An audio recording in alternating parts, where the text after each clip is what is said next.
பொதுமக்கள் கொடுக்கிற கோரிக்கைகள் அனைத்தும்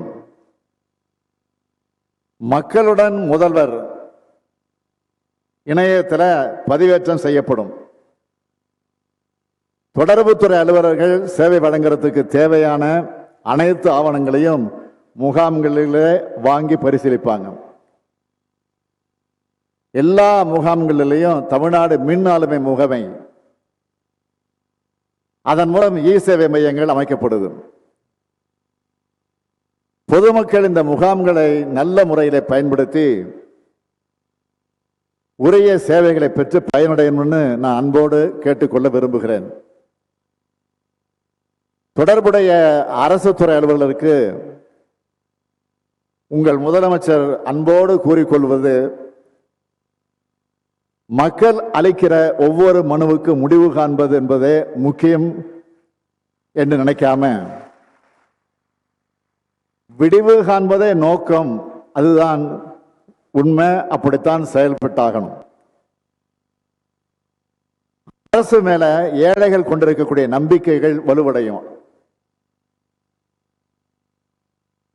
கண்கள்ல கண்ணீரோடும் வாடிய முகத்தோடவும் ஆனால் இதயத்துல நம்பிக்கையோடவும் தலைமை செயலகத்தில் வரிசையா பொறுமையா நின்று மனு கொடுக்கிற மக்கள் இப்பவும் அவங்க பார்க்க முடியுது.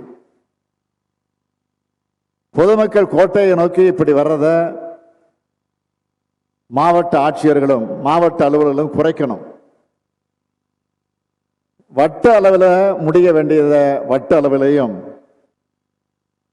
மாவட்டத்தில் முடிய வேண்டியதை மாவட்ட அளவிலும் முடிச்சு வைக்க போதிய முயற்சிகளை உடனுக்குடன் மேற்கொள்ளணும். நம்மை நாடி வர்ற பொதுமக்களுக்கு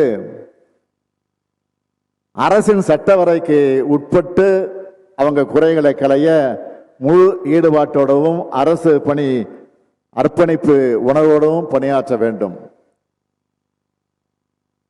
எல்லா துறை அரசு அலுவலர்களையும் நான் அன்போடும் உரிமையோடும் கேட்டுக்கிறேன்.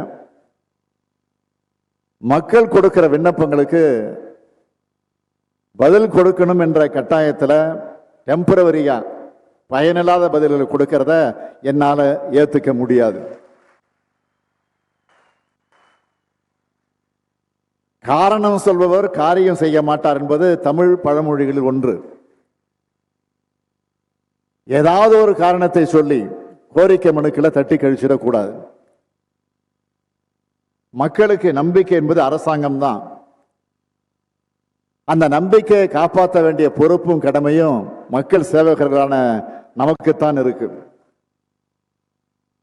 மக்களுடன் முதல்வர் திட்டம் ஒரு சிறப்பு திட்டம்.